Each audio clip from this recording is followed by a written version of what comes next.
એક સંદેહનું સમાધાન કરવા વાળી કથાનો સુખદેવજી આરંભ કરે છે. સંદેહ શું છે? કે ભગવાન દેવતાઓનો પક્ષ લે છે, હંમેશા દેવતાઓને મદદ કરે છે અને અસુરોને મારે છે. પ્રાય સંસારમાં કથા સાંભળીને આપણને એવું લાગતું હશે કે ભગવાન હંમેશા દેવતાઓને મદદ કરે, અસુરોને હેલ્પ નથી કરતા ભગવાન. એવું નથી. જો એવું નથી કે ભગવાન અસુર છે એટલે મારે છે. ભગવાન પોતાના ભક્તનો પક્ષ લે છે, એનું નામ છે ભક્તવત્સલ ભગવાન. તો પોતાના ભક્ત છે તો એનો પક્ષ તો લેશે ભગવાન. ભગવાન એ નથી જોતા કે અસુર છે દેવતા છે. ભગવાનનો એક જ સિદ્ધાંત છે, જે ભજન કરે એનો પક્ષ લેવાનો. વૃત્રાસુરજીએ ભજન કર્યું છે તો એનો પક્ષ લીધો ભગવાને. સપ્તમ સ્કંદમાં પ્રહલાદ મહારાજની કથા, તો પ્રહલાદ મહારાજ પણ અસુર છે, એનો જન્મ પણ અસુર કુળમાં થયો છે. તો ભગવાને પ્રહલાદ મહારાજનો પક્ષ લીધો છે. ભગવાન નથી જોતા કે અસુર છે તો હું એનો પક્ષ નહીં લઉં. ભગવાનની અંદર સમતા છે. ગીતામાં ક્લિયર કહે છે ભગવાન, સમ અહમ સર્વભૂતેષુ. હે અર્જુન, હું બધા જીવો પ્રતિ સમ છું. ભગવાનને કોઈ જીવ પ્રિય પણ નથી અને કોઈ જીવ પ્રત્યે ભગવાનને દ્વેષ પણ નથી. શું કામ? કારણ કે બધા એના જ છે. 15મા અધ્યાયમાં ભગવાને કીધું, મમેવ અંશ જીવલોકે જીવભૂત સનાતન. આ બધા મારા જ અંશ છે. તો બતાવો આમાં પરાયું કોણ છે? એ તો આપણને એવું લાગે કે અસુર છે એટલે બહુ ખતરનાક માણસ છે, પેલો દેવતા છે એટલે સારો છે. નહીં, ભગવાન માટે બધા હરખા છે. તો પછી કથાઓમાં કેમ એવું દેખાય છે કે ભગવાન અસુરોને મારે અને દેવતાઓનો પક્ષ લે છે? આપણને દેખાય છે, બાકી ભગવાનની દ્રષ્ટિમાં એવું છે, જે એને શરણાગત થાય એનો પક્ષ ભગવાન લે. આનું સમાધાન કરવા માટે હવેની જેટલી કથાઓ છે એમાં ભગવાન અસુર ઉપર કૃપા કરે છે. તો જો પ્રહલાદ મહારાજની કથા જ્યારે રાજસૂય સભામાં પ્રારંભ થઈ, એ સમયે નારદ મુનિ વર્ણન કરતા કહે છે કે આ હિરણ્યકશિપુ જે છે, એનો ભાઈ જેનું નામ હતું હિરણ્યાક્ષ, એનો વધ કર્યો ભગવાને વરાહ અવતાર લઈને. વરાહ અવતાર લઈ અને ભગવાને જ્યારે હિરણાક્ષને માર્યો તો હિરણ્યકશિપુને બહુ ક્રોધ આવ્યો અને એણે નક્કી કર્યું કે આ વિષ્ણુ જ્યાં મળે ત્યાં એને મારી નાખવો. પણ નક્કી કર્યું કે હવે વિષ્ણુ હારે લડાઈ કરવી હોય તો બળવાન થવું પડે, અને પોતાને બળવાન બનાવવા માટે આ હિરણ્યકશિપુ તપસ્યા કરવા માટે જાય છે. મંદરાચલ પર્વતની તળેટીમાં તપ કરવા માટે ગયો અને એવું ઉગ્ર તપ કર્યું એણે, એવી ઉગ્ર તપસ્યા કરી, બધા દેવતાઓ ત્રાહિમામ થઈ ગયા. સુખદેવજી લખે છે કે એના મસ્તકથી આગ નીકળી રહી છે અને એ આગ જે છે એની લપટોથી સ્વર્ગલોક દાજી રહ્યું છે. એવી ભયાનક આગ પ્રગટ થઈ એના મસ્તકમાંથી અને બધા દેવતાઓ બ્રહ્માજીની શરણમાં ગયા. બ્રહ્માજીને કીધું કે જોવો ને, આ સ્વર્ગમાં આટલો બધો તાપ શેનો લાગે છે? ત્યારે બ્રહ્માજીએ કીધું કે મંદરાચલમાંથી આગની લપટો આવતી હોય એવું લાગે છે. બ્રહ્માજીએ કીધું હું જઈને જોઉં છું, તમે ચિંતા નહીં કરો. આ બાજુ હિરણ્યકશિપુનું એવું તપ છે,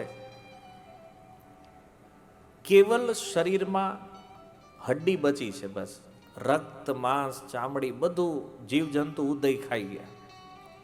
હાડકાના બળે પ્રાણ ટકાવીને આ હિરણ્યકશિપુ તપ કરી રહ્યો છે. આનામાં આશ્ચર્ય નથી. કળિયુગમાં જેમ પ્રાણ અન્નમાં વાસ કરે છે, એમ સતયુગની અંદર પ્રાણ અસ્થિમાં વાસ કરે છે. ઘણા લોકોને આશ્ચર્ય થાય ને, હાડકામાં પ્રાણ કેવી રીતે ટકે? પણ ચારેય યુગની અંદર પ્રાણના સ્થાન જુદા જુદા છે. આ બાજુ હિરણ્યકશિપુની આવી તપસ્યા જોઈ અને બ્રહ્માજી કહે છે, ઉત્તિષ્ઠો ઉત્તિષ્ઠ ભદ્રમ તે તપસિદ્ધો યસી કાશ્યપ વરદો અહમ અનુપ્રાપ્તો વ્રિયતામ ઈપ્સિતો વર. એક કશ્યપ સુત હિરણ્યકશિપુ, ઉઠો, તારી તપસ્યા સિદ્ધ થઈ છે અને હું તને વરદાન આપવા માટે આવ્યો છું. નિસંકોચ જે વરદાન માગવું હોય એ માગી લે. બ્રહ્માજીએ કીધું વરદાન માગવાનું, અને હિરણ્યકશિપુ જ્યારે તપમાંથી જાગ્યો, શરીર પુનઃ પહેલા હતું એવું બ્રહ્માજીએ પ્રાપ્ત કરાવી દીધું. હિરણ્યકશિપુએ કીધું, તમે જો પ્રસન્ન થયા હોવ તો મને એ વરદાન આપો કે હું અમર થઈ જાઉં. બ્રહ્માજી કે એ હું નથી ભાઈ, તને કેમ બનાવું? જેની પાસે જે હોય એ આપી શકે ને. બ્રહ્માજી કે અમર તો હું નથી, તને કેમ અમર બનાવું? હિરણ્યકશિપુ કે તો પછી કેમ વરદાન આપવા માટે આવ્યા તમે? બ્રહ્માજી કે તે તપ કર્યું છે, મારી તપસ્યા કરીને હું પ્રસન્ન થયો, પણ આ મારી લિમિટ બહારનું છે. જુઓ 100 વર્ષ, કાલ આપણે આયુષ્ય સાંભળ્યું ને, 100 વર્ષ પૂર્ણ થાય બ્રહ્માને મરવું પડે, એનું મૃત્યુ થાય. તો હિરણ્યકશિપુ કે કામ કરો, હું જે માગું ને બધામાં ઓકે કરતા જાઉં. એણે ચાલુ કર્યું, દિવસે ન મરું, રાત્રે ન મરું. બ્રહ્માજી કે તથાસ્તુ. ઉપર નહીં, નીચે નહીં, તથાસ્તુ. અસ્ત્રથી નહીં, શસ્ત્રથી નહીં, તથાસ્તુ. મનુષ્યથી નહીં, પશુથી નહીં, તથાસ્તુ. એમ નહીં, તમે રચેલી સૃષ્ટિના કોઈ પણ જીવથી મારી હત્યા ન થવી જોઈએ. એટલે આમાં બધા આવી ગયા. બ્રહ્માજીએ જેનું સર્જન કર્યું છે 84 લાખ યોનિઓ, એમાં કોઈનાથી મારું મૃત્યુ ન થાય. બીનાથી નહીં, સૂકાથી નહીં, જે મગજમાં આવ્યું, જેટલું મગજ આવેલું એટલું દોડાવી લીધું એને. બ્રહ્માજીએ કીધું હવે કાંઈ ના, આવી ગયું બધું. કહેવાય બ્રહ્માજી કે તથાસ્તુ. બ્રહ્માજી નીકળી ગયા. અને આ હિરણ્યકશિપુને એમ થયું કે હવે તો આપણને કોઈ મારી શકે એમ નથી. અને પછી એણે આવીને જે આતંક શરૂ કર્યો, ત્રિલોકીને પોતાના વશમાં કરી લીધી. ત્રિલોકીને પોતાના વશમાં રાખી અને બધા લોકોને પોતાને અધીન બનાવી લીધા. જેટલા પ્રજાપતિ હતા, જેટલા દિગ્પાલો હતા, ઇન્દ્ર સહિત બધા દેવતાઓ, હિરણ્યકશિપુ જે કે એ જ કરવાનું, બીજું કાંઈ નહીં કરવાનું. પણ જો રાજા એક નંબર હતો. હિરણ્યકશિપુ જે રાજા બન્યો ને, એટલે રાજ્યમાં એનાઉન્સમેન્ટ કરી દીધું, કોઈને મહેનત કરવાની નથી, બધા ઘરે બેસી જાવ શાંતિથી. કેમ? જે જોતું હોય બધું ઓટોમેટિક મળી જાય. કળિયુગમાં આવો રાજા થાય ને તો મોજ આવી જાય. હા, અત્યારે તમે જુઓ થિયેટરનો જમાનો છે ને, તો લોકો પિક્ચર જોવા જાય થિયેટરમાં. એ વખતે આ આકાશ જે છે ને એને સ્ક્રીન બનાવી દીધી હિરણ્યકશિપુએ. જે મનોરંજન જોવું હોય આમાં આવશે, ઉપર કે ઉપર જ જોવાનું, ખાલી ટિકિટ વિકિટ કાંઈ નહીં. પેલા ખેડૂતો કે અમારે શું કરવાનું, ઘરે બેસી જાઓ, આરામ કરો. તો કે અનાજ જોતું હોય પૃથ્વીને ઓર્ડર કરો, ઓટોમેટિક ઉત્પન્ન કરશે. જો હિરણ્યકશિપુની તપસ્યા પ્રકૃતિને પોતાને અધીન બનાવી લીધી એને. સમુદ્રને કહી દીધું, આવડાને હીરા મોતી માણેક રત્નો જોતું હોય બધું કિનારે ઠલવી દેવાનું, જેને જોતું હોય લઈ જવાનું હોય, મોજ કરો. રાજા એક નંબર બન્યો. પણ એનો પ્રોબ્લેમ એ હતો કે ધીમે ધીમે જ્યારે આ શક્તિનું વર્ચસ્વ વધ્યું તો હિરણ્યકશિપુને થયું હું ભગવાન છું. અને પછી તો એણે ભાઈ ચાલુ કર્યું, બધાને કીધું હું ભગવાન છું ને મારી જ ભક્તિ કરવાની, દુનિયામાં બીજો કોઈ ભગવાન નથી, અને એવી કોઈ વસ્તુ નથી જે હું ન આપી શકું તમને. બધા હાથ જોડીને જ ઊભા રહે અને બધાને બોલવાનું, હિરણ્યકશિપુ ભગવાન કી. નારદજી કે હું બોલતો હતો. એ હા, જે કથા કહી રહ્યા છે નારદજી કે મારે બોલવું પડતું. કેમ? આવો ખતરનાક આતંક હતો એનો. ભાઈ આશ્ચર્ય થાય ને, નારદજી જેવા ભગવાનના ભક્ત હિરણ્યકશિપુની જય બોલાવે, આ તો થોડુંક અઘરું છે. નારદજી કે અઘરું નથી, હું જાણતો હતો કે આ હિરણ્યકશિપુ બીજું કોઈ નથી, આ ભગવાનનો પાર્ષદ છે. પૂર્વ જીવનમાં જય વિજય વૈકુંઠના 7મા દ્વારના પાર્ષદ છે આ ભગવાનના જય વિજય. અને સનકાદિકોના શાપથી એ હિરણ્યાક્ષ અને હિરણ્યકશિપુ બનીને આવ્યા છે. નારદજીને આ ખબર છે કે આ વિષ્ણુ પાર્ષદ છે, એટલે કે આને હાથ જોડવામાં કાંઈ વાંધો નથી. અને ઘણી વાર હું કથામાં કહું હિરણ્યકશિપુ ભગવાન કી, તો અમુક લોકો જય ન બોલે, અસુરની જય આપણે શું કામ બોલવી?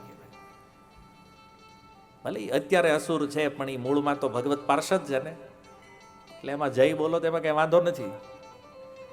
અને આ રીતે આખી પ્રકૃતિ ત્રિલોકીને પોતાને અધીન કરી લીધી એણે, અને શાસન કરવા લાગ્યો. અને આ હિરણ્યકશિપુને 4 પુત્ર હતા, અને એમાં ચોથા નંબરના પુત્ર જે છે એનું નામ હતું પ્રહલાદ. તો હિરણ્યકશિપુને પ્રહલાદ ઉપર બહુ પ્રેમ. એને થયું કે મારી પછી રાજા છે ને આને બનાવવો છે, અને આ યોગ્ય છે.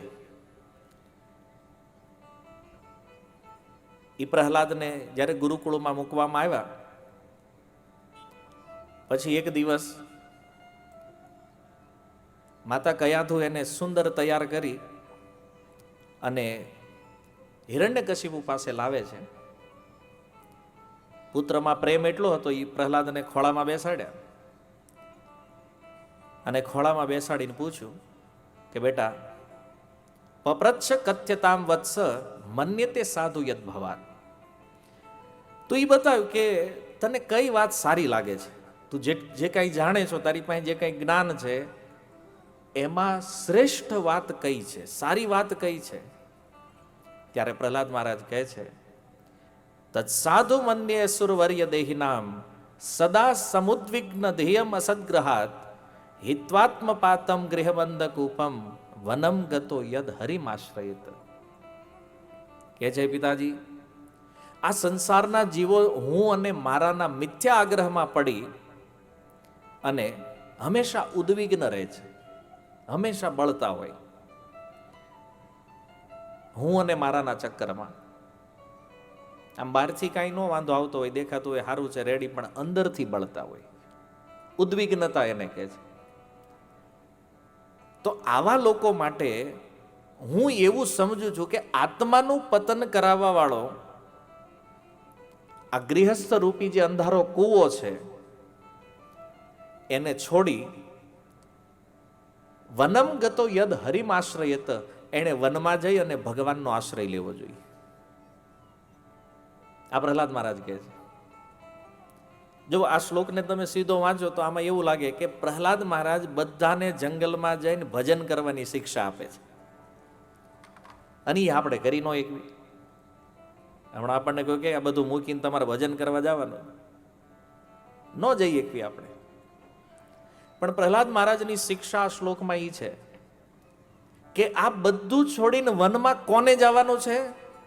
બોલે જે હું અને મારાના આગ્રહથી જે ઉદ્વિગ્ન થયા કરે છે, આને વનમાં જઈને ભજન કરવાની જરૂર છે. જેનું મન ભોગોમાં લાગ્યું છે, જેનું મન આ સંસારમાં લાગ્યું છે, એણે બધું છોડીને વનમાં જઈને ભજન કરવું જોઈએ.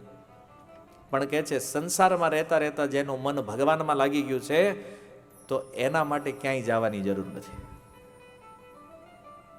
જેવી રીતે કમળ કાદવમાં રહે, અને કાદવમાં રહેવા છતાં એ કાદવ કમળને ક્યારેય સ્પર્શ ન કરી શકે, એમ સંસારમાં રહેતા રહેતા જેનું મન આ સંસારને સ્પર્શ નથી કરતું, એના માટે ઘર જ વન છે અને વન જ ઘર છે. એને દુનિયામાં ગમે ત્યાં મૂકી દો, જેનું ચિત્ત ભગવાનમાં છે એને ભજન બધે થઈ જાય. એને ભારતમાં રાખો તોય ભજન કરે, અમેરિકા લઈ જાઓ તોય ભજન કરે. એને પછી કોઈ વસ્તુ એટ્રેક્ટ ન કરી શકે. જેને ભગવાન પોતાની બાજુ એટ્રેક્ટ કરી લે ને, એને સંસાર પોતાની બાજુ આકર્ષિત ન કરી શકે ક્યારે. એટલે પ્રહલાદ મહારાજે કીધું કે વનમાં જઈ અને એને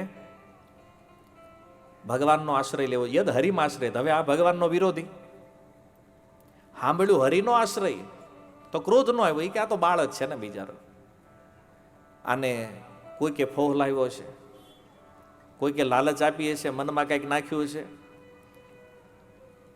ગુરુઓને બોલાવ્યાને કીધું આને લઈ જાઓ અને મારી જેવો રાજા બનાવવાને, રાજનીતિની શિક્ષા આપો. તો ઓલા ગુરુઓ લઈ ગયા, શંડ અને અમર્ક. અને એને પૂછ્યું કે અમે તો આવું શીખવાડ્યું નથી, ક્યાંથી શીખીને આવ્યો તું? આ વિષ્ણુની ભક્તિ શું કામ કરે છે? ત્યારે પ્રહલાદ મહારાજ કહે છે, તથા મેં વિદ્યતે ચેતત ચક્રપાણ યદૃચ્છયા, કે છે મને કોઈએ ભક્તિ નથી આપી, હું કોઈના કહેવાથી નથી લાગ્યો, પણ એ ભગવાનની ઈચ્છાથી મારું ચિત્ત જે છે એ સંસારથી અલગ થઈને ઓટોમેટિક એમાં જઈને લાગી જાય છે. આમાં હું શું કરું? યદૃચ્છયા, અપને આપ લાગે છે. સ્વયં આકર્ષ સન્નિધો, સ્વયં ભગવાનમાં આકર્ષિત. અને કેમ ન થાય? ભગવાનના ગુણ જ એવા છે, આકર્ષણ ન કરવું હોય તોય થઈ જાય. પેલા ગુરુ ધમકાવા માંડ્યા, ઈ કે આ અમારા ચંદનના બગીચામાં તું બાવળ ક્યાંથી થયો જઈ કે. હવે જો એને ઓલું અસુર કુળ જે આખું છે ને એ ચંદનનો બગીચો લાગે, હકીકત આખું અસુર કુળ કાંટા બાવળનો બગીચો છે. એમાં એક ચંદનનું વૃક્ષ છે અને એ પ્રહલાદ મહારાજ છે.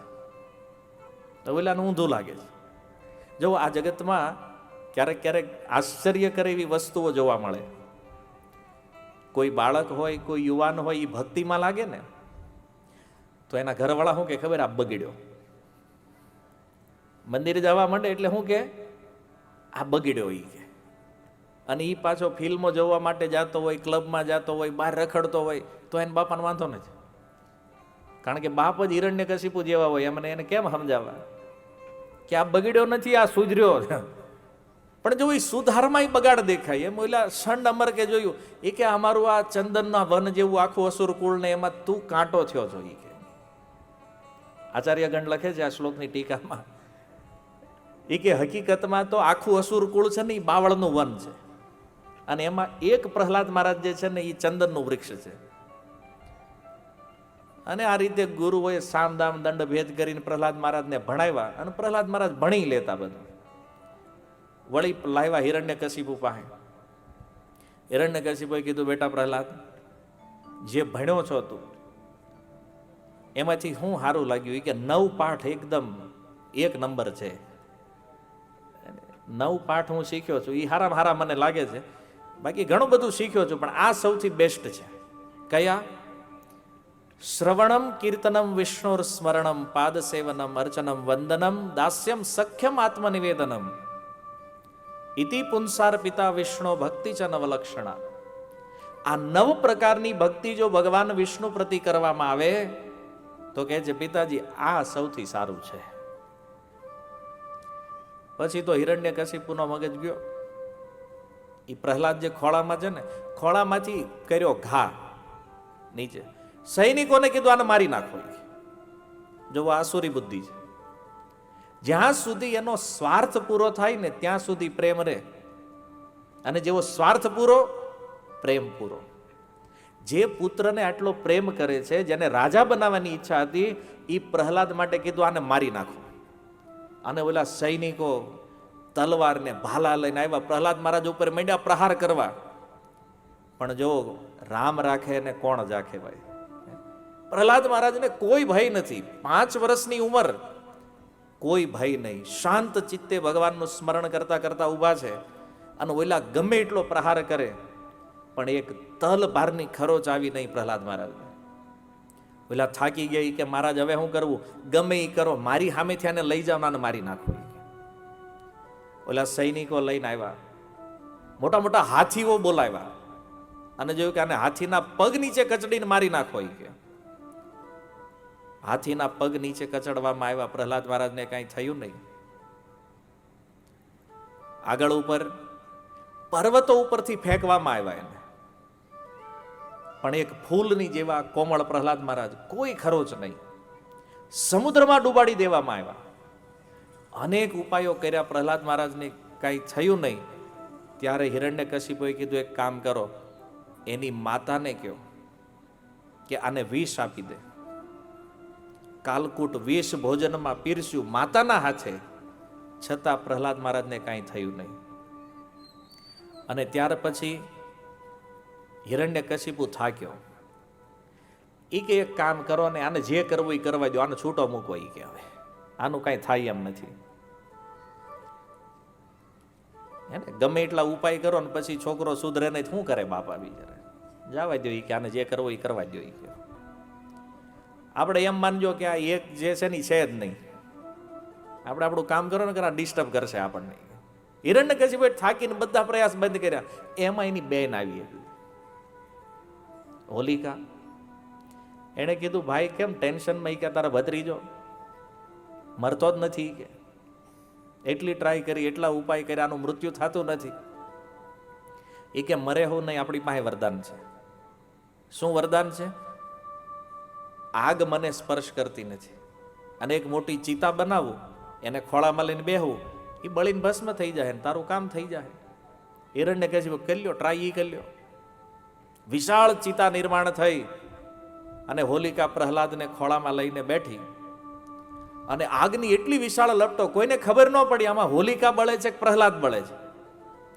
પણ જુઓ, જ્યારે એ આગ શાંત થઈ ત્યારે જોયું તો રાખના ઢગલા ઉપર જેમ ગુલાબનું ફૂલ બેઠું હોય એમ પ્રહલાદ મહારાજ સુરક્ષિત, અને હોલિકાનો કાંઈ અતો પતો નથી. અને હિરણ્યકશિપુએ જોયું કે આ તો બે નહીં ગઈ. અને ત્યારે પ્રહલાદ મહારાજને કહે છે કે હે પ્રહલાદ, બતાવ્યા તારી અંદર આ કોનું બળ કામ કરે છે? પ્રહલાદ મહારાજે કીધું બાપા, તમારામાં જેનું બળ છે ને એનું જ મારામાં છે, અને એનું જ બળ આખા વિશ્વમાં કામ કરે છે. એ વિષ્ણુનું બળ જ, એના બળથી જ આખું જગત બળવાન છે. હિરણ્યકશિપુ કે હું કેટલા સમયથી વિષ્ણુને શોધું છું, ક્યાંય મળતો નથી, અને તું વિષ્ણુ વિષ્ણુ કરે છો, ક્યાં છે ક્યાંય વિષ્ણુ? તો કે બાપા તમારે ક્યાં જોવા છે? કારણ કે એ તો યત્ર તત્ર સર્વત્ર છે, તમે ક્યાં જોવા માંગો છો? હિરણ્યકશિપુની સામે એક થાંભલો હતો. એને પૂછ્યું કે આ થાંભલામાં છે? બોલે છે. તને દેખાય છે? બોલે હા. હિરણ્યકશિપુએ પછી આંધળું હાંક્યું. પ્રહલાદને પૂછ્યું તને દેખાય? તો કે હા. એ કે નક્કી આમાં હશે. તો પ્રહલાદે કીધું છે તો આમાં હશે. અને મુઠ્ઠી વાળી અને જોરથી પ્રહાર કર્યો થાંભલા ઉપર, અને થાંભલો ફાટ્યો, અને એમાંથી એક ભયાનક આકૃતિ પ્રગટ થઈ. ધુમાડાના ગોટે ગોટા નીકળ્યા. હિરણ્યકશિપુને દેખાણો ને આની પાછળ કોણ છે? અને જોયું તો એક વિશાળ આકૃતિ. આચાર્યો કહે છે એ હિરણ્યકશિપુ એ આકૃતિની સામે એક મચ્છર જેવો માંડ્યો લાગવા. મુખ સિંહ, શરીર મનુષ્યનું. અને આ જોયું હિરણ્યકશિપુ સમજી ગયો કે જેને વર્ષોથી શોધું છું એ આ વિષ્ણુ છે, બીજું કોઈ નથી.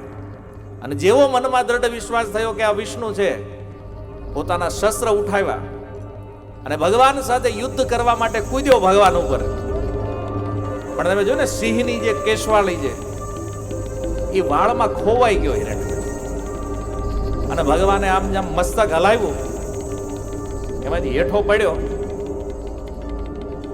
બધા દેવતાઓ આવી ગયા આકાશમાં કે આજ સુધી આણે આપણને એટલો ત્રાસ આપ્યો છે, આજ ભગવાન આનો અંત કરવાના.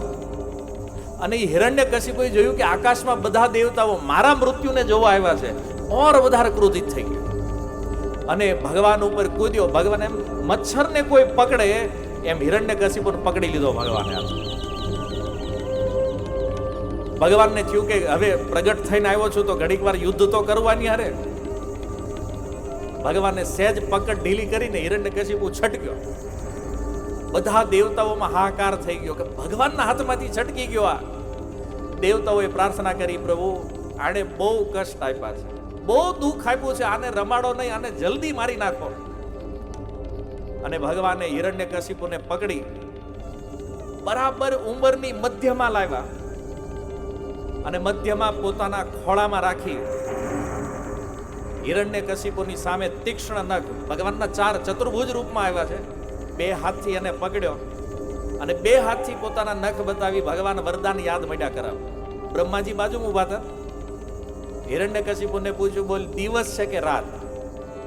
તો ઓલા જોયું દિવસ નથી, રાતે નથી, સંધ્યા સમય છે. હિરણ્યકશિપુને થયું કે આનું માગવાનું રહી ગયું, સંધ્યા વાળું ભૂલાઈ ગયું. ભગવાને કીધું ઉપર છો કે નીચે? તો જોયું તો વચ્ચે છે. ઉપરેય નથી નીચેય નથી. બોલે અંદર છો કે બહાર? તો જોયું ઉંબર. હવે ઉંબર અંદરેય ન ગણાય, બહારેય નહીં. એને કીધું સૂકાથી નહીં, ભીનાથી નહીં. ભગવાને કીધું આ નખ સૂકા છે કે ભીના છે? એને કીધું તું અસ્ત્રથી નહીં, શસ્ત્રથી નહીં. તો કે આ નખ અસ્ત્ર છે કે શસ્ત્ર છે? હિરણ્યકશિપુ કે હવે મારું કા આટલું બધું ભૂલી ગયો ઈ કેવું? તો ઈ કે ભગવાન મારી નાખો હવે. ઈ કે હવે કાંઈ ઓપ્શન નથી બીજો. ભગવાને પોતાના તીક્ષ્ણ નખથી એ હિરણ્યકશિપુની છાતી ફાડી અને એમાંથી આંતરડાઓ બહાર કાઢી અને ભગવાને વીંટી દીધા પોતાના ગળામાં. કારણ કે હાર પહેરાવા વાળું તો કોઈ હતું નહીં. ભગવાન કે કોઈ નો આવે તો વાંધો ને, આપણે આપણું સ્વાગત હાથે જ કરી લેવું. અને હિરણ્યકશિપુનો વધ કર્યો. બધા દેવતાઓ ભગવાનની જય જયકાર કરવા માંડ્યા. બોલો નરસિંહ દેવ ભગવાન કી. તવ કર કમલ વરે નખમ અદ્ભુત શૃંગાર દલિતા હિરણ્યકશિપો તનો મૃંગાર.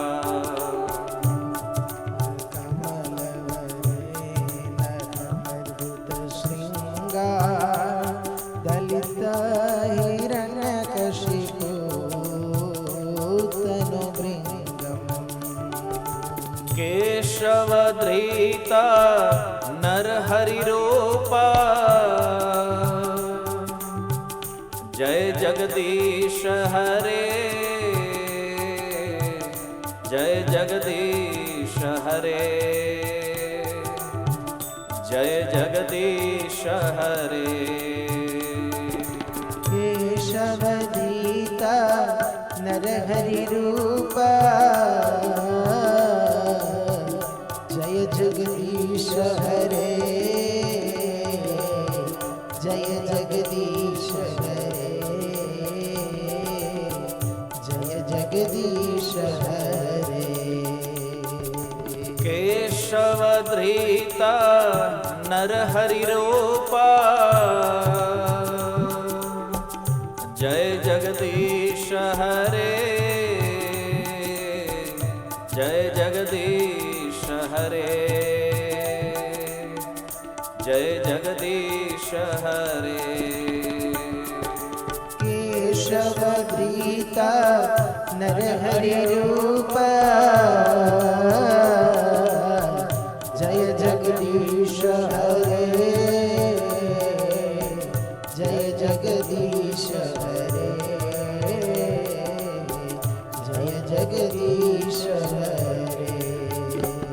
જય નરસિંહદેવ, જય નરસિંહદેવ, નરસિંહદેવ જય નરસિંહદેવ, જય નરસિંહદેવ, જય નરસિંહદેવ, નરસિંહદેવ જય નરસિંહદેવ. જય પ્રહલાદ મહારાજ, જય પ્રહલાદ મહારાજ, પ્રહલાદ મહારાજ જય પ્રહલાદ મહારાજ, જય પ્રહલાદ મહારાજ, જય પ્રહલાદ મહારાજ, પ્રહલાદ મહારાજ જય પ્રહલાદ મહારાજ. હરિ બોલ, હરિ બોલ, હરિ બોલ, હરિ બોલ. આય ગોર હરિ બોલ, હરિ બોલ, હરિ બોલ, હરિ બોલ. વિઘ્ન વિનાશક નરસિંહદેવ ભગવાન કી, ભક્ત શિરોમણી પ્રહલાદ મહારાજ કી. તો પોતાના ભક્તના વચનને સત્ય કરવા માટે ભગવાન એ સ્તંભથી પ્રગટ થઈ અને હિરણ્યકશિપુનો વધ કર્યો. જો ભગવાન યત્ર તત્ર સર્વત્ર વિદ્યમાન છે. આજે ઘણીવાર લોકોને આપણે કહીએ મંદિરે આવો ને, તો મંદિર શું કામ છે, ભગવાન બધે છે. તો વાત તો સાચી છે, ભગવાન બધે છે, પણ જોયા છે ક્યારેય? ઘણાને આપણે કહીએ મંદિરે આવો ને તો એ બીજો ઓપ્શન લાવે, આપણી અંદર જ છે ભગવાનની, કે બહાર ગોતવાની ક્યાં જરૂર છે? તમારી વાત સાચી છે, ભગવાન અંદર છે, જોયા છે ક્યારેય? ખાલી નો આવવું હોય એટલે એમ કહી દે ભગવાન બહાર છે ને અંદર છે, જોયા ક્યાંય નથી. છે સર્વત્ર વિદ્યમાન. અને ઘણા લોકોને મૂર્તિ હારે બહુ વિરોધ છે. મંદિરની મૂર્તિ ભાળે ને તો મોઢું બગડી જાય. પથ્થરને પૂજો છો તમે, ધાતુની પૂજા કરો છો. પણ એ લોકોને કેમ સમજાવવું કે તમે તો કહો છો કે ભગવાન બધે છે તો મૂર્તિમાં છે કે નથી, કે મૂર્તિને છોડીને બધે છે. પણ આવા લોકો ખાલી પોતાના મનને સંતુષ્ટ કરવા માટે કે ભાઈ ભગવાન બધે છે એમ કહી દો એટલે આપણે કાંઈ કરવું નહીં. પણ વાસ્તવિકતા એ છે કે ભગવાન સર્વત્ર કણે કણમાં પણ વ્યાપ્ત છે, ભગવાન પ્રત્યેક જીવોના હૃદયમાં પણ વ્યાપ્ત છે. પણ આ ભગવાન કોઈને દેખાતા નથી. અલક્ષ્ય સર્વભૂતાનામ અંતર્બહિરવસ્થિતમ, કુંતી મહારાણી કહે છે. તો નથી દેખાતા કારણ કે આપણી યોગ્યતા નથી. છે બધે. જો ઈ થાંભલામાં એવું નહોતું કે ભગવાન પહેલે થાવીને બેઠા હતા કે હાલો પ્રહલાદ જ્યારે કહે ત્યારે આપણે અહીંથી એન્ટ્રી મારવાની છે ધમાકેદાર, એટલે ડ્રામામાં જેમ એન્ટ્રી મારવાની હોય એમ. પ્રહલાદે કીધું આ થાંભલામાં છે ભગવાન તો છે. પોતાના ભક્તના વચનને ભગવાન સત્ય કરે છે. કણે કણમાં વ્યાપ્ત તો છે, પણ પ્રહલાદે કીધું કે અહીંથી પ્રગટ થશે તો થશે. ભગવાન થયા પ્રગટ. બાકી થાંભલો હજારો વર્ષથી ત્યાં ઊભો હતો ત્યારે કોઈને એમાં ભગવાન નો દેખાણ. કહેવાનો અર્થ એ છે ભગવાન છે બધી જગ્યાએ પણ દેખાય કોને? ભગવાન શિવ કહે છે હરિવ્યાપક સર્વત્ર સમાના, હરિવ્યાપક સર્વત્ર સમાના, હરિવ્યાપક સર્વત્ર સમાના, હરિવ્યાપક સર્વત્ર સમાના. પ્રેમ તે પ્રકટ હોઈ મેં જાના, તે પ્રકટ હોઈ મેં જાના. પ્રેમ તે પ્રકટ હોઈ મેં જાના, તે પ્રગટ હોઈ જાના. ભગવાન બધી જગ્યાએ છે. શિવજી કહે છે હરિ વ્યાપક સર્વત્ર સમાના. ભગવાન સમાન રૂપથી વ્યાપ્ત છે. એવું નહીં કે અહીંયા પૃથ્વીમાં ઓછા છે, ગોલોકમાં વધારે છે, વૈકુંઠમાં ઓછા છે, સ્વર્ગમાં વધારે નહીં. હરિ વ્યાપક સર્વત્ર સમાના. સમાન રૂપથી ભગવાન અનંત બ્રહ્માંડોમાં અનંત રૂપમાં વ્યાપ્ત છે. પણ પ્રગટ ક્યાં થાય છે? બોલે જ્યાં પ્રેમ હોય, કોઈ પ્રેમી ભક્ત પ્રેમથી ભગવાનને બોલાવે તો એ ભગવાન પોતાનું વૈકુંઠ ગોલોક છોડીને ગમે ત્યાં પ્રગટ થઈ જાય. જો પ્રહલાદના હૃદયમાં પ્રેમ છે, એ પ્રહલાદના પ્રેમને વશ થઈને ભગવાનની સ્તંભમાંથી પ્રગટ થયા છે. કોઈ ભગવાનનો શુદ્ધ ભક્ત એમ કહી દે ને કે આમાં ભગવાન છે તો ત્યાંથી ભગવાન નીકળે. એ ભક્તના પ્રેમ ઉપર આધારિત છે કે ભગવાન ક્યાંથી પ્રગટ થાય. આજે તમે વૃંદાવનમાં જાઓ તો વૃંદાવનના જે સપ્ત ઠાકોર છે, જે સપ્ત દેવાલયો છે, આ સાતે સાત વિગ્રહ પ્રગટ છે ભગવાનના. તમે રાધારમણ મંદિર જાઓ, રાધારમણજી છે, આજથી 500 વર્ષ પૂર્વ ગોપાલ ભટ્ટ ગોસ્વામી એને પ્રગટ કર્યા છે. પણ ગોપાલ ભટ્ટ ગોસ્વામીએ કીધું કે અહીંયા પ્રગટ થવાનું છે તો થયા ભગવાન.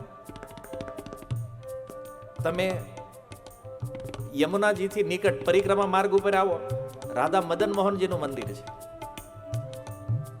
અને આ મદન મોહનજી જેમ હું તમે વાત કરીએ ને એમ સનાતન ગોસ્વામી આરે વાત કરતા આજથી 500 વર્ષ પહેલા. આજકાલ લોકો આપણને પૂછે મૂર્તિ બોલે? બોલે. એકવાર વૃંદાવન જઈ આવો ને તો આ પ્રશ્ન હંમેશા માટે નીકળી જાય. મૂર્તિ બોલે. સનાતન ગોસ્વામી હારે બોલે છે, રાધા ગોવિંદેવ રૂપ ગોસ્વામી હારે બોલે છે, બાંકે બિહારીજી દાસજી હારે વાત કરે છે. તો કે આપણી હારે કેમ નથી કરતા? આપણી હારે પાડોશી નથી કરતા? લેવલ જવું જોઈએ ને ભાઈ આપણું. માની લો કોઈ એમ કે મારે પ્રધાનમંત્રીને મળવું છે, આપણને મળે? ન મળે. લેવલ નથી ભાઈ, યોગ્યતા નથી. હવે યોગ્યતા વગર પ્રધાનમંત્રી ન મળે તો અનંત બ્રહ્માંડ અધિપતિ કેવી રીતે મળે? એ કે અમને ભગવાન દેખાતા નથી. બાડો જો તું ભાઈ, નથી દેખાતા. અંજન લગાવો, ચશ્મા કઢાવો, મોતિયા કાઢો, એ કે મોતિયા નીકળી ગયા તોય નથી દેખાતા. આ નહીં ભાઈ, પ્રેમાંજન છુરિત ભક્તિ વિલોચન. જ્યારે ઈ પ્રેમરૂપી અંજન આંખમાં લાગે, ઈ પ્રેમરૂપી અંજન, ઈ પ્રેમરૂપી ભાવ જ્યારે હૃદયમાં જાગે, ત્યારે આ વિશ્વના કણે કણમાં ઈશ્વરનું દર્શન થાય. બધે ભગવાન દેખાય. પણ એના માટે જરૂરી જે વસ્તુ છે ને, ઈ પ્રેમ છે. પ્રેમ હોય, શ્રદ્ધા હોય, તો જ્યાં ચાહીએ ને ત્યાં ઈશ્વરનું દર્શન થાય. અને જો શ્રદ્ધા નથી ને, તો મંદિરમાં ગયા પછી પણ ઈ પથ્થર જ દેખાય. તો જેવી જેની ભાવના, કોઈ એને પથ્થર માને તો ઈ પથ્થર છે, કોઈ એને ભગવાન માને તો ઈ ભગવાન છે. ઈ જ મદન મોહનજી સનાતન ગોસ્વામી સાથે બોલે. અત્યારે ઈ જ વિગ્રહના રૂપમાં ઊભા છે, નથી બોલતા. કેમ? વાટે ઊભા છે. કોઈ પ્રેમી એવો આવે અને બોલાવે તો બોલીએ આપણે પાછા. બોલવું છે એને, પણ કોઈ પ્રેમી મળવો તો જોઈએ એવો, પ્રહલાદ જેવો, કોઈ ગોસ્વામી જેવો નથી. એટલે આપણે વાંધો ઉઠાવવાની જરૂર નથી. આમાં ભગવાન નથી, ભગવાન બધે છે. આપણે સુધરવાનું છે, આપણે પોતાને સ્વચ્છ કરવાના છે. અને થાય છે ભગવાનના નામથી. મહાપ્રભુએ કીધું ને, ચેતો દર્પણ માર્જનમ. આ ચિત્તરૂપી દર્પણ જ્યારે શુદ્ધ થાય ને, ત્યારે એમાં વાસ્તવિક ભગવાનનું પ્રતિબિંબ દેખાય. આત્માય દેખાય ને પરમાત્માય દેખાય. ચિત્ત અશુદ્ધ છે, અનંત જન્મોથી આ શુદ્ધિ પડી છે. અને એટલે એને શુદ્ધ કરવા માટે ભગવાનનું ભજન જરૂરી છે, હરિનામ જરૂરી છે. અને આ ભજન જે કરે, જેને ભજન કરતા કરતા ભગવાનમાં પ્રેમ થાય ને, એની હારે ભગવાન બોલે, એની હારે વાતો કરે. આ અસંભવ નથી, આ થઈ ગયેલા ઇતિહાસ બોલે છે. ને વૃંદાવનમાં તો આજે પણ એવા સંતો છે, સાધુઓ છે, જેની હારે ભગવાન બોલે છે. આપણા માન્યામાં આવે એવી વાત નથી, પણ છે. એટલે પ્રેમ મૂળ છે. પછી તો ભગવાન ક્રોધિત અવસ્થામાં હિરણ્યકશિપુના સિંહાસન ઉપર બેઠા. બધા દેવતાઓએ આવીને સ્તુતિ કરી, ભગવાનનો ક્રોધ શાંત થતો નથી. ત્યારબાદ બ્રહ્માજીએ વિચાર કર્યો કે હવે ભગવાનને શાંત કરવા શું કરવું જોઈએ? તો કે જેના કારણે આ ક્રોધ પ્રગટ થયો છે, એ પ્રહલાદને જ મોકલી દઈ. હાથમાં માળા આપી અને પ્રહલાદ મહારાજને મોકલ્યા ભગવાન પાસે. જો બધા દેવતાઓ ભગવાન પાસે જતા ડરે છે, ક્રોધિત એટલા હતા ભગવાન, કે આમાં જો એકાદ થપ્પડ આપણને મારી દીધી તો આપણું તો આઈના નરીબોલ થઈ જાય. કોઈ ભગવાનથી નજીક જવાની ટ્રાય નથી કરતા. અને પ્રહલાદ કોઈ ભય રાખ્યા વગર, કોઈ ડર વગર ભગવાન પાસે જઈ પ્રણામ કરી અને ભગવાનના ગળામાં હાર પહેરાવી દીધો.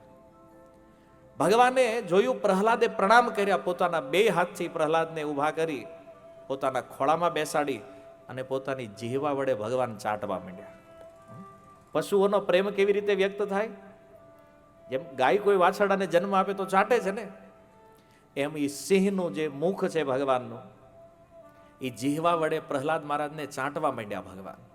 દેવતાઓએ વિચાર કર્યો, શું સૌભાગ્ય છે પ્રહલાદનું. ભગવાનના ચરણનો આશ્રય મળ્યો. જ્યારે પ્રણામ કર્યા ને, તો ભગવાને પોતાનો હાથ મૂક્યો પ્રહલાદના મસ્તક ઉપર. ભગવાનના હસ્તકમળની પણ કૃપા મળી અને ભગવાનના અધરામૃત ભગવાન ચાટી રહ્યા છે પ્રહલાદને. બોલે આનાથી મોટું સૌભાગ્ય કોનું હોય બીજું? ધૂળ પડી, આપણે દેવતા બન્યા. જો ભગવાનના ભક્ત બની ગયા હોત તો આ કૃપા કદાચ આપણને મળી જાત. જો એક અસુર કુળમાં જન્મ થયો છે, છતાં જે કૃપા પ્રહલાદને મળી, એને ઉભા રહેલા મોટા મોટા દેવતાઓને પ્રાપ્ત નથી. પ્રહલાદ મહારાજે ભગવાનની સુંદર સ્તુતિ કરી અને ભગવાને કીધું, પ્રહલાદ વરદાન માગી લે. પ્રહલાદ મહારાજ કહે છે, નાન્યથા તે અખિલ ગુરો ઘટેત કરુણાત્મન યસ્ત આશીષ આશાસ્તે નસભૃત્ય સવે વણિક. પ્રભુ, મેં તમને પ્રેમ કર્યો છે. કાંઈક આપવું અને કાંઈક લેવું, આ તો વેપાર છે.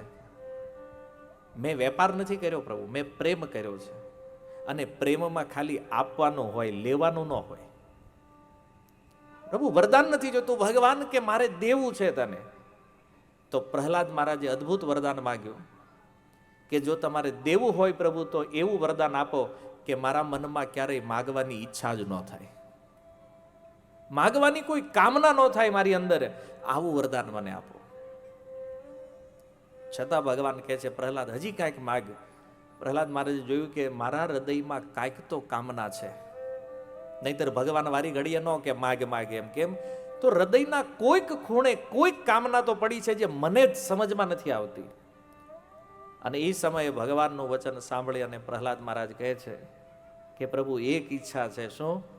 કે મારા જે પિતા છે જેનો તમે વધ કર્યો છે ને, આણે બહુ પાપ કર્યા છે, નિશ્ચિત એને નરક મળ્યું હશે, પણ હું એવું ચાહું છું કે એને તમારા ધામમાં લઈ ગયો. ત્યારે ભગવાન કહે છે પ્રહલાદ તારા એક પિતા નહીં, તારી 21 પેઢી તરી ગઈ છે તારી ભક્તિના કારણે.